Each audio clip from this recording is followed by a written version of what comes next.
kami tumbuh bukan hanya dengan logika, tetapi dengan huruf-huruf yang hidup. Di antara saf-saf sajadah dan lembaran kitab yang menguning, kami mengenal dua jalan ilmu bahasa, Nahu dan Shorof. Nahu memberi kami susunan, membimbing bagaimana kata-kata berdiri, apa yang menjadi subjek, mana yang menjadi objek, dan bagaimana mana tak akan sampai jika posisi salah tempat. Shorof memberi kami bentuk. Ia membentuk akar menjadi pohon, membawa satu kata menuju banyak wajah. Dalam Shorof, kami belajar bahwa satu akar bisa menjelma jadi puluhan bentuk. Kami pun bertanya dalam hati, jika kata bisa berubah, kenapa manusia tidak? Di halaman pertama kitab Amsilatut Tasrifiyah, kami disambut 6 wajah perubahan. Fa'ala yaf'ulu, fa'ala yaf'ilu, fa'ala yaf'alu, fa'ila yaf'alu, fa'ula yaf'ulu, fa'ila yaf'ilu. Setiap baris bukan hanya pola, tapi cermin dari perjalanan kami di pondok. Dari semangat, ketelitian, kelelahan, kesabaran, ketulusan, hingga kebijaksanaan. Disinilah kami mulai tertarik, bukan sekedar dengan ilmu shorof terlebih tasrif, tetapi dengan filosofi yang tersembunyi di dalamnya. Filosofi tasrif.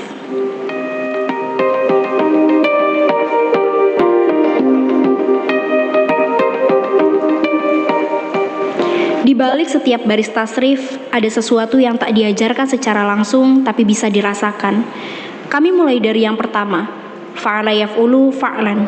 Contohnya, nasoro yang suruh, nasron. Nasron berarti pertolongan. Kata ini bukan sekedar contoh, ia adalah isyarat bahwa inilah perubahan pertama.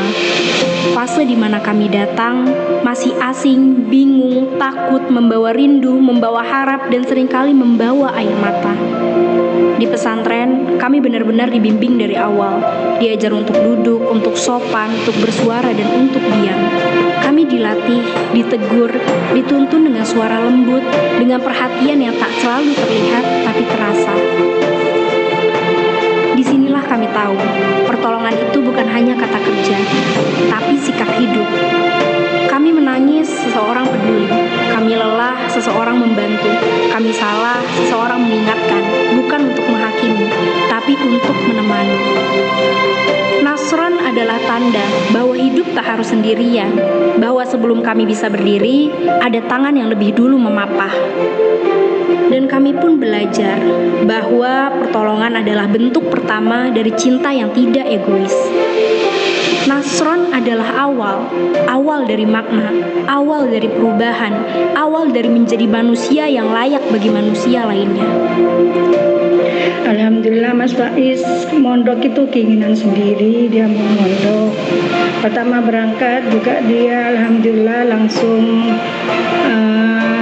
tidak ada drama menangis, kami lepas dengan senyum. Setelah nyampe di pondok kami pulang, dapat 3 hari dapat telepon dari ustadznya, kan katanya si Faiz sakit gitu. Nah kami jemput ke pondok, ternyata sakit beneran, katanya emah. Kita bawa pulang ke rumah, kita berobat, terus sudah berobat bawa lagi ke pondok. Nah di pondok dapat sehari lagi ditelepon katanya sakit lagi. Jadi selama 4 bulan itu saya mondar-mandir Jakarta, Bekasi. Nah udah dibawa ke pondok itu sempat menangis di samping rumah Pak Kiai, katanya Umi Mas gak mau mondok, Mas gak betah di pondok begitu. Sebenarnya gak tega dia sampai guling-guling, abinya gak tega, terus dia keluar ke pondok, tinggal saya, terus saya nelpon sama ustadznya, Ustadz ini si Faiz gak mau mondok, gak betah. Udah biarin aja Bu, ditinggal aja gitu, nanti insya Allah Faiz nanti balik sendiri, mau beradaptasi dengan temannya. Akhirnya saya tinggal pulang, tapi saya gak ada nangis di depan Faiz, karena saya kasihan kalau Faiz nanti tidak mondok karena keinginan sendiri gitu. Setelah Nasron, datang Dorban. Doroba yadribu, Dorban. Dorban artinya pukulan. bukan kekerasan fisik, tetapi tentang cobaan yang mengetuk kesadaran, tentang hidup yang mulai memberi ujian. Jika Nasron adalah masa ditolong, masa penuh pelukan, dimaklumi saat salah, disambut saat lelah, maka Durban adalah masa ditempa. Di masa ini, pertolongan seakan menjauh. Kami mulai merasa sendiri. Tapi justru disinilah kami mulai belajar untuk kuat. Pukulan tak selalu melukai, kadang ia mengarahkan. Kadang ia menyadarkan bahwa cinta sejati tidak selalu memanjakan. Di balik Durban, kami pelan-pelan paham bahwa kesakitan bukan akhir, tapi bagian dari perjalanan. Dari ditolong menuju belajar berdiri sendiri, dari disayangi menuju ditempa agar layak dicintai. Inilah filosofi kedua dalam tasrif, Durban, cobaan. Masa ketika hidup tak lagi lunak, tapi membentuk. Dan kami tak lagi hanya ditolong, kami mulai belajar menjadi kuat. Baru kemarin ya Bu, Ya. kita mengantarkan anak kami Muhammad Sakil Gibran ke Pondok Pesantren Darul Rahman. Banyak suka dan duka, terutama hal tersulit adalah dikala anak mulai tidak betah di pondok. Jujur itu perjuangan bagi kami.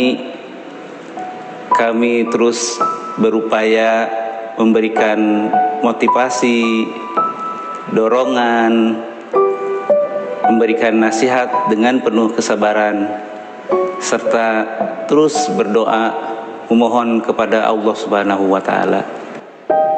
Setelah hujan dan luka, langit pun mulai terbuka. Fatah yaftahu fathan. Fathan artinya pembukaan. Inilah masa di mana kabut mulai menipis, pintu-pintu mulai renggang, dan cahaya pelan-pelan masuk ke dalam hati. Jika Nasron adalah masa ditolong, dan Durban adalah masa ditempa, maka Fathan adalah masa ketika dada kami mulai lapang. Satu demi satu, apa yang dulu membingungkan mulai dimengerti. Yang dulu berat mulai terasa ringan. Yang dulu gelap mulai punya arah. Fathan bukan hanya tentang mengerti pelajaran, tapi tentang terbukanya hati, tentang menerima bahwa proses ini indah, meski tak selalu mudah, tentang mulai menyukai apa yang dulu dipaksa, tentang mulai mencintai ilmu karena Allah. Fathan adalah momen pertama kami mencintai perjalanan ini, bukan karena mudahnya, tapi karena maknanya. Dan dari sini kami sadar, banyak hal dalam hidup tidak bisa dibuka dengan kunci, kecuali dengan sabar, syukur, dan istiqomah.